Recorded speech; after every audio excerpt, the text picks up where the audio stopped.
আসসালামু আলাইকুম রহমতুল্লাহি ওয়া বারাকাতুহু। আজ 5ই চৈত্র 1427 বঙ্গাব্দ। আমি ফরহাদ আজকে হাজির হয়েছি ষষ্ঠ শ্রেণীর শিক্ষার্থীদের জন্য বাংলা ব্যাকরণ ও নির্মিতি এই বইটির ভাষা ও বাংলা ভাষা এই পর্ব থেকে, এই পাঠ থেকে আজকে আলোচনা করব 1.1 ভাষা। তো পাঠে চলে যাচ্ছি, কথা বাড়াবো না, একটু মনোযোগ দিয়ে খেয়াল করতে হবে, কারণ মনোযোগ দিয়ে খেয়াল না করলে বাংলা দ্বিতীয় পত্রের এই যে অংশটা, এই বহু নির্বাচনীগুলি উত্তর দেওয়া খুবই কঠিন হয়ে পড়ে। ভাষা শব্দটা এটাকে বলে সংস্কৃত শব্দ, জাত সংস্কৃত। জাত সংস্কৃত কি? আর সংস্কৃতের অপর নাম আমরা জানি তৎসম। কি? তৎসম। জাত সংস্কৃত মানে হলো মূর্ধন্য স আর মূর্ধন্য ব্যবহারের নিয়ম অনুযায়ী যে আইন আছে সেই আইন এ মানে না, আইন ছাড়াই বসে, তাই এটি জাত সংস্কৃত। এই ভাষা আছে দুই প্রকারের। আচ্ছা, দুই প্রকারের যাওয়ার আগে বলবো ভাষা কাকে বলে। আমরা বইয়ে জানি যে বাকযন্ত্রের সাহায্যে উচ্চারিত হয় ধ্বনি। এই অর্থবোধক ধ্বনি বা ধ্বনি সমষ্টিকে বলে ভাষা। তাহলে বাকযন্ত্রটা কি? বাকযন্ত্রটা ছোট করে বলি। বাকযন্ত্র হলো জিহ্বা, গলনালী, আলজিহ্বা, তারপরে কি কণ্ঠ, মূর্ধা, দন্ত, দন্ত মানে দাঁত, এই আর কি, এইটা হলো বাকযন্ত্র। তো বাকযন্ত্রের সাহায্যে উচ্চারিত আওয়াজকে ধ্বনি বলে। আচ্ছা, কুকুরে আওয়াজ করে, পাখিতে আওয়াজ করে, কিন্তু ওটার কোনো অর্থ নাই, তাই ওটা কি? ভাষা নয়। ওই ধ্বনির যদি অর্থ থাকে তাহলে সেটি ভাষা হয়। আচ্ছা, আমি অন্যরকম করে বলি, যোগাযোগের মাধ্যমকে ভাষা বলে। মানে আমরা যে উপায়েই যোগাযোগ করি না কেন তাকেই ভাষা বলে। কতটুকু যুক্তিযুক্ত এটা 1.3 প্রকাশ মাধ্যম ও ভাষা, এই পাঠটা আলোচনার সময় আলোচনা করব।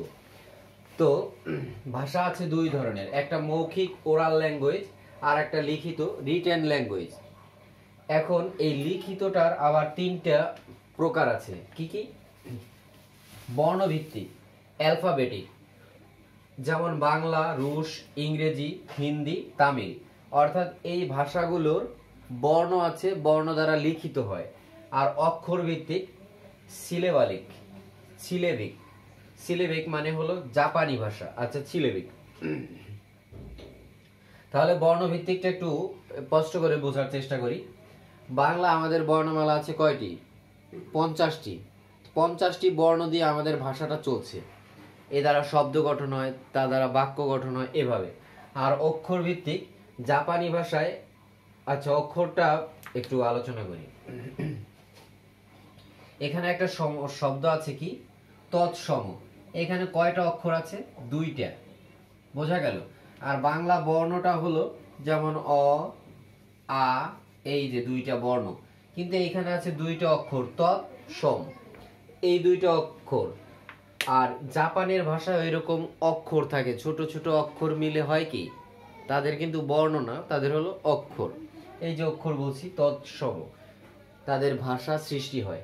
আর এদিকে আইডিওগ্রাফিক, ভাবাত্মক। ভাবাত্মক ভাষা কি আছে? চীনা, কোরীয়। চীনা কোরীয়। এই চীনা কোরীয় ভাষায় কি হয়? বইয়ে লেখা আছে কিছু, কি লেখা আছে কি, ছবি এঁকে সব ভাষা লেখা হয়। চীনা মানুষে কিন্তু অনেক ছবি আঁকতে পারে। তাহলে চীনার ভাষার নাম কি? জাপানি ভাষা তো জানলাম, চীনা ভাষার নাম কি? চীনা ভাষা, এটার নাম কি? মান্দারিন। কি নাম? মান্দারিন। মান্দারিনই বলে, মান্দারিন। আচ্ছা, রিন, মান্দারিন। এই মান্ডারিনও বলে, নয় ড দিয়েও বলে মান্ডারিন। আইডিওগ্রাফিক চীনা ভাষা আর কোরীয় ভাষা, মানে ছোট ছোট ছবি আঁকা। আচ্ছা, ছবি আঁকা দিয়ে ভাষা হয় কিভাবে, এটাও ওই যে প্রকাশ মাধ্যমে 1.3 পাঠে বলবো, তার আগে একটু বলে দিই। আজকে আমরা বাইরে বের হলে দেখি যে রিক্সার উপরে মাঝে মাঝে একটা ক্রস দেওয়া থাকে বড় রাস্তাগুলিতে, মানে কি এই রাস্তায় রিক্সা চলাচল নিষেধ। ওইভাবে ছোট ছোট পিকচার দিয়ে, ছোট ছোট ছবি দিয়ে তাদের দেশে অনেক ভাষায় কি বোঝা যায়। এইভাবে চলে হলো চীনা আর কোরীয় ভাষা। তাহলে আবার একটু পেছনে যাই। ভাষা শব্দটা সংস্কৃত, দুইটা দিক আছে, একটা হলো রিটেন ওরাল ল্যাঙ্গুয়েজ মৌখিক, আর একটা রিটেন ল্যাঙ্গুয়েজ লিখিত। এই লিখিতটার তিনটা রূপ আছে, একটা হলো বর্ণভিত্তিক অ্যালফাবেটিক, আর একটা অক্ষর ভিত্তিক সিলেবিক, আর একটা হলো ভাবাত্মক আইডিওগ্রাফিক। এই অ্যালফাবেটিক ভাষা আছে বাংলা, রুশ, ইংরেজি, হিন্দি, তামিল, আর অক্ষর ভিত্তিক আছে জাপানি, আর ভাবাত্মক আছে কি চীনা, কোরীয়। চীনা ভাষার নাম কি মান্দারিন। এখন আমরা যখন একটু বড় হব তখন কিন্তু আমরা জানবো যে ভাষার দুইটা দিক আছে। কি আছে? এই যে যে মৌখিক আর লিখিত, এটাই একটু দেখি। এখানে আনলাম ভাষা, তাই এইটার দুইটা রূপ আছে, কি একটা মৌখিক আর একটা কি লিখিত। এখন একটু বড় হবে যখন এইটে উঠবে তখন দেখবে যে মৌখিকের দুইটা রীতি আছে, কি একটা হলো আঞ্চলিক আর একটা আছে প্রমিত। একটা আঞ্চলিক আর একটা প্রমিত। আচ্ছা, এইখানে লিখিতটা দেই। লিখিতর দুই প্রকারটা একটু পরে আলোচনা করছি। এই আঞ্চলিকটা হলো কি আমাদের প্রত্যেক অঞ্চল ভেদে, আচ্ছা ভাষা আছে বাংলাদেশে 45টি। কয়টি ভাষা আছে বাংলাদেশে? 45টি। কিভাবে? যেমন বাংলা ভাষা আছে, ইংরেজি ভাষা আছে, তারপরে প্রত্যেক অঞ্চল ভিত্তিক ভাষা আছে, ইত্যাদি অনেক ভাষা বাংলাদেশে প্রচলিত। 45টি ভাষা আছে। তো আঞ্চলিক ভাষা যেমন নোয়াখালী, সিলেট, চট্টগ্রাম মানে চাটগাঁও, বরিশাল, খুলনা, তারপরে ফরিদপুর, তারপরে আর কি কুমিল্লা, চাঁদপুর, এই যে, আচ্ছা আমরা কোথায় থাকি? ঢাকা। এই ঢাকায় ভাষা, প্রত্যেক অঞ্চলের আঞ্চলিক যে ভাষাটা তার একটা কি পার্থক্য রয়েছে।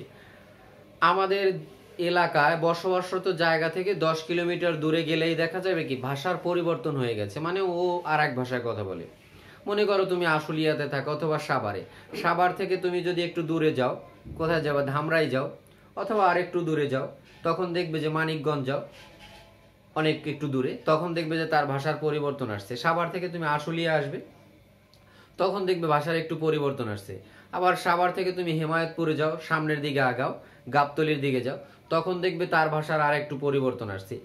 এই যে যে পরিবর্তন, এই জন্যে এই ভাষাকে প্রবাহমান নদীর সাথে তুলনা করা হয়। তোমাদের এখানে যে আলোচনা তার থেকে একটু বেশি হয়ে যাচ্ছে, যাক। প্রবাহমান নদীর সাথে তুলনা করা হয়, যেমন নদীর পানি বদলায়, স্রোতের গতিতে ঘোলা হয়ে যায়, আবার পরিষ্কার হয়। ভাষাটাও ঠিক তেমনি পরিবর্তন হয়। তাহলে মৌখিক ভাষার দুইটা রূপ, একটা আঞ্চলিক আর একটা প্রমিত। প্রমিতটা কি? এই যে আমি তোমাদের সাথে যে কথা বলছি, আমি যদি আমাদের ফরিদপুরের আঞ্চলিক ভাষায় কথা বলতাম তাহলে কি বোঝা যেত? বোঝা যেত না। এই নিয়ে তোমাদের আর একটা পার্ট আছে, ভাষা উপভাষা ডায়ালেক্ট 1.5, ওটাতে এই কথাগুলি বলবো। তার আগে আবার একটু বলে দেই, আমি যে কথাটা বলছি এটা সবাই বোঝে, বাংলাদেশের সবাই বুঝবে যে কথা বলছি। এইটা হলো প্রমিত, ইংরেজি যে বলে স্ট্যান্ডার্ড ল্যাঙ্গুয়েজ। কিন্তু আমি ফরিদপুরের আঞ্চলিক ভাষায় বললে কি ওটা বোঝা যেত না। এইটা হলো প্রমিত, আর আঞ্চলিকটা প্রত্যেক অঞ্চলে। আর লিখিতর দুইটা রূপ আছে। লিখিতর দুইটা রূপ কি এখানে দেখাই। লিখিত রূপ একটা হলো সাধুরীতি আর একটা হলো চলিত। আমি ছোটবেলায় পড়ছি ভাষা দুই প্রকার, সাধু আর চলিত। এখন বড় হয়ে দেখি যে না, ভাষা দুই প্রকার, ঠিক আছে, মৌখিক আর লিখিত। মৌখিকের দুটো রীতি আঞ্চলিক প্রমিত, আর লিখিতের দুটো রীতি একটা সাধু আর একটা চলিত। তাহলে এই সাধুটা হলো 1800 সনে, মানে বলা হয় এটার সন, আর এই চলিত হলো 1914। এখন এই সাধুটা বলা হয় জনক, বলা হয় ঈশ্বরচন্দ্র বিদ্যাসাগর, আর চলিত ভাষার রীতির জনক বলা হয় প্রমথ চৌধুরী। তাহলে আজকের ক্লাসে এই পর্যন্ত আলোচনা। তো একটু আবার পেছনের দিকে যাই। আমরা আজকে যেটা পড়ছি সেটা হলো ভাষা। ভাষা শব্দটা সংস্কৃত শব্দ, মানে জাত সংস্কৃত। অর্থবোধক ধ্বনি বা ধ্বনি সমষ্টিকে ভাষা বলে। আর ধ্বনিটা উচ্চারিত হয় বাকযন্ত্রের সাহায্যে। বাকযন্ত্র কি বলছি? নাক, চোখ নাই কিন্তু, দাঁত মানে দন্ত, মূর্ধা, কণ্ঠনালী, স্বরযন্ত্র, স্বররন্ধ্র ইত্যাদি, আলজিহ্বা, গলনালী। আর যোগাযোগের মাধ্যমকে ভাষা বলে। আমরা যে উপায়ে যোগাযোগ করতে পারি না কেন সেটাই ভাষা। তো মৌখিক এখানে ইংরেজিতে বলে ওরাল ল্যাঙ্গুয়েজ। ভাষার দুইটা ভাগ আছে, মৌখিক আর লিখিত। মৌখিক হলো ওরাল ল্যাঙ্গুয়েজ আর লিখিতটা রিটেন ল্যাঙ্গুয়েজ। এই লিখিত এটার তিনটা ভাগ আছে, বর্ণভিত্তিক, অক্ষরভিত্তিক, ভাবাত্মক। বর্ণভিত্তিক অ্যালফাবেটিক, বাংলা, রুশ, ইংরেজি, হিন্দি, তামিল। অক্ষরভিত্তিক সিলেবিক, জাপানি। আর ভাবাত্মক আইডিওগ্রাফিক, এটা আছে চীনা, কোরীয়। চীনা ভাষার নাম এখানে লিখেছিলাম মান্দারিন। বিশ্বের সবচেয়ে বেশি মানুষ কথা বলে এই চীনা ভাষায়।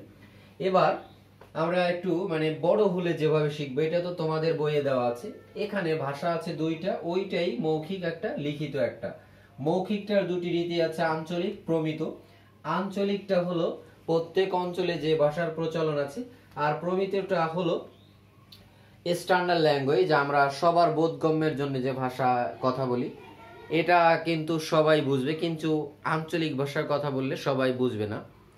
বিশেষ করে সিলেটের আঞ্চলিক ভাষাটা বোঝা খুবই মুশকিল আমার কাছে মনে হয়। আর একটা আছে চাটগাঁও, মানে চট্টগ্রামের। আর লিখিত এটার দুইটা রীতি আছে, একটা সাধু রীতি আর একটা চলিত রীতি। সাধু রীতিটার জনক হলো ঈশ্বরচন্দ্র বিদ্যাসাগর, মানে তিনি প্রথম ভালোভাবে সাধু রীতির এই ভাষার গঠন নিয়ে বই লেখেন। বেতাল পঞ্চবিংশতি, বড় হলে জানবে। 1800 শতক ধরা হয়, মানে 19 শতক, 1800 সাল, 19 শতকের শেষ, সরি 1801 হলো 19 শতক শুরু, তাহলে 18 শতকের শেষ এটা। আর এটা 1914, 20 শতক চলিত রীতি। এর প্রবর্তক বা জনক বলা হয় কি, নাম বলবো, প্রমথ চৌধুরী। তার একটা পত্রিকা ছিল সবুজ পত্র।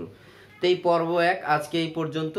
পরবর্তী পর্ব নিয়ে তোমাদের সাথে আবার দেখা হবে। আর কোনো রকম কোনো সমস্যা যদি দেখা যায় তাহলে কমেন্ট করে জানা যাবে। আল্লাহ হাফেজ।